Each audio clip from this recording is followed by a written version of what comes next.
I'm going to talk you through 5 essential modifications that you can make to your Honda Hornet CB750 to make the bike go from a 10 out of 10 to an 11 out of 10. Now this is a pretty sweet bike and it needs very few things to make it just that little bit extra special. Let's talk through the first modification, and it's completely free and you can do it right now if you own a Honda Hornet, and that's the exhaust. One of the very first mods that people do to their bikes is usually installing some sort of exhaust system. We like to hear our motorcycle engines because typically they make really cool sounds and rev really high. Now, in recent years, most motorcycle exhausts have become these awful one-piece welded systems to where if you want to make it loud, you gotta swap out the whole exhaust. Some of the better systems on the market include a very simple slip-on, like this Honda Hornet, but it actually gets even better. If you don't want to spend any money at all, which I completely understand, all you gotta do is get these 3 bolts off of this end cap here, which functions mostly as a muffler or a spark arrestor in the case of the Transalp. Get these 3 bolts off, slide this entire baffle out, and all of a sudden, you got a motorcycle that sounds awesome completely for free. Let's get a before and after sound clip and you can see what I mean.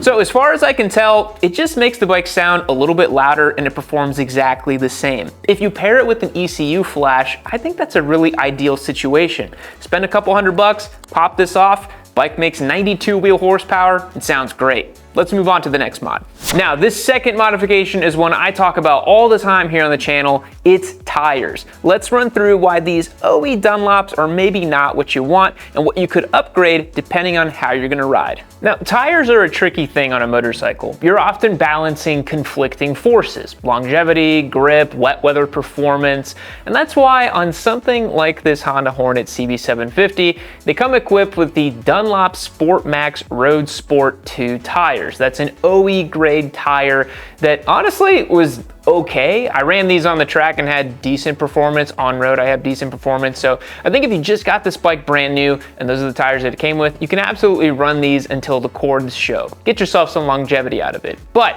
once the time comes to upgrade, I would highly recommend going with either one of 2 choices. If you're an absolute road user, commuter, highway warrior, that type of thing, I highly recommend the Michelin Road 6 tires.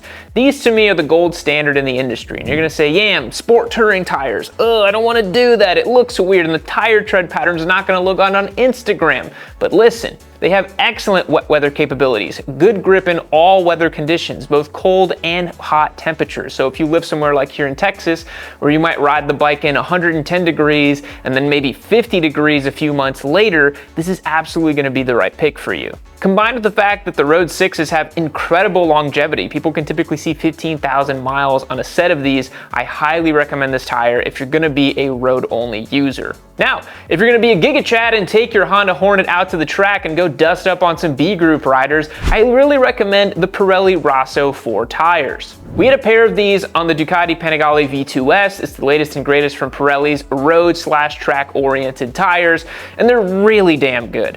Excellent V-shape profile, tons of grip, not as much wet weather performance as something like the Pilot Road 6s, but if you're using this bike mostly as a weekend carving fun toy, occasional track day, and just everyday usability, the Pirelli Rosso 4s are absolutely the way to go. Keep in mind this motorcycle does come equipped with a 120/70/17 up front and a 160/60/17 out back. That's slightly different than the standard size you'd see on sport bikes, but you can still find a lot of rubber for this machine. I do not recommend plus sizing to a 180 on this bike. Honda designed this motorcycle to work with a 160 aspect ratio tire, which is slightly narrower than the 180, and that's going to be what you want for this machine.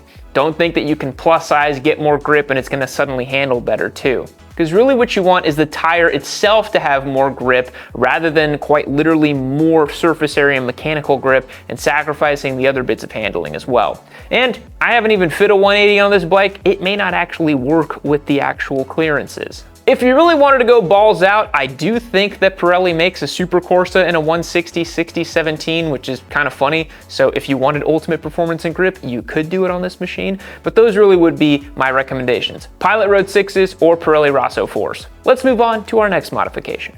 Now for the third modification, this motorcycle has a pretty nice amount of power, but it turns out there was a lot left on the table. Let's talk through your options on flashing the ECU on this machine. One of my favorite things about this Hornet is the fact that the fueling from the factory is really nice. There's no dead spots in second gear, the motor seems to rev really nice and linearly, and that's really what you want to see in a street bike. But that doesn't mean that power isn't left on the table from the factory. Most new motorcycles are very neutered when it comes to their emissions regulations, noise regulations, and then manufacturers have to do a lot of concessions to make them not produce as much power as they possibly could. Now this motorcycle makes a little over 90 horsepower crank rated from Honda. But the crazy thing is that tuners such as Two Wheel Dyno Works have actually been able to get this motorcycle to produce 93 wheel horsepower.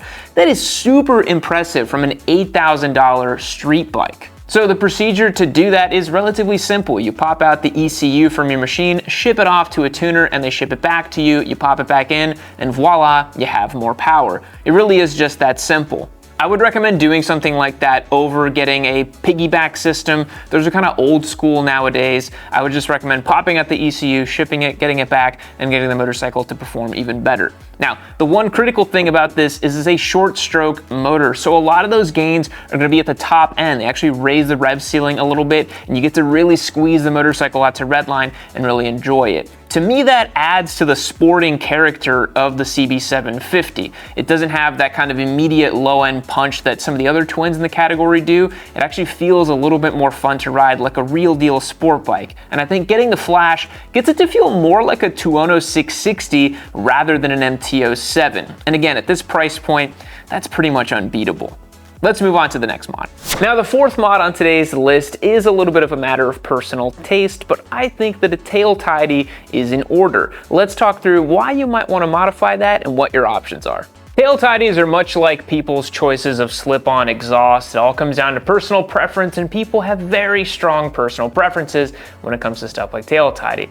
Now I gotta say, Honda's unit here is pretty good from factory. You have LED blade signals right here. These are the type of stuff that we used to modify and change from, for example, the MT-07's old pumpkin style little incandescent bulbs. You'd swap to LEDs like you see on here. So that's already pretty cool.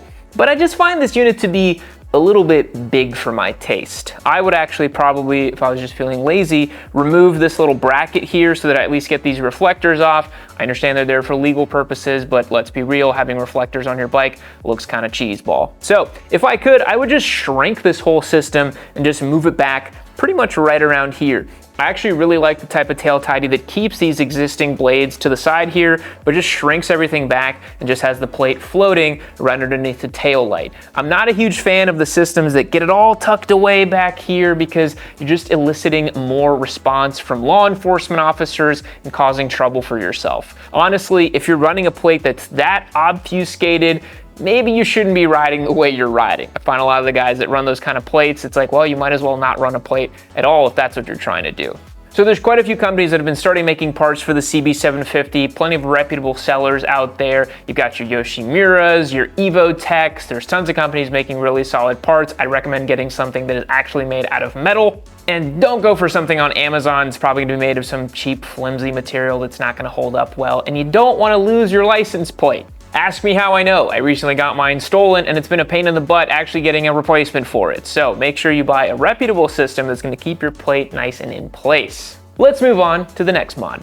Now the fifth modification is gonna be me showing you my preferred settings on the dash for the CB750. Let's talk through how to get this thing dialed in and perfect for your ride. So not necessarily as much of a mod here, but more of a quality of life type of thing. These are the ways that I set up the Honda's dash. There's actually quite a few things you want to dial in with this. So if we go over here to the settings, the first thing, and some of you are going to agree with me, some of you disagree with me, you want to get this bad boy into the bar setup. I think this is the best look for this motorcycle. That way you have speed and the rev counter right clear and up top.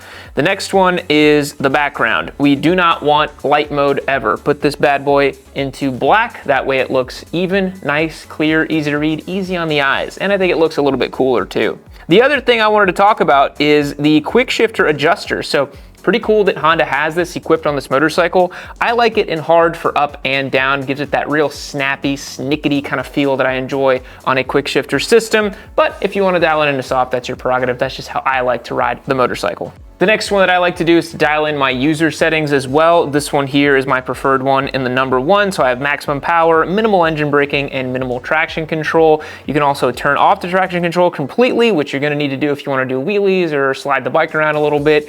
And that's what you're gonna wanna do with that setting. The last one that I have here is I actually turned off the auto canceling turn indicators. I just find that I have the muscle memory to constantly cancel the indicators anyways, so I didn't really want it canceling on my behalf. One weird thing about this bike is that it can calculate real-time MPGs, it can obviously show you the odometer, it can realize the type of distance it has, and it doesn't do range. I found no way to get a range output on here. You only get the fuel gauge over here, and I've kind of seen that when the fuel gauge runs really low, you can't really tell how much you have left because I think it comes on at a pretty conservative level. So it would have been nice to have a real-time range readout. That's a pretty simple setup. It always kind of boggles me when manufacturers don't include that, but it is a bit of an oddity on the Honda Hornet. But otherwise, this I think is the cleanest setup for the dash, and it looks really nice. So those are the 5 modifications that I would do to the CB750. I really love this motorcycle and I'm having a ton of fun with it as our latest giveaway bike here on Yami Noob. Click the link down below and join as a member to get access to win this motorcycle. This is actually giveaway bike number 69, so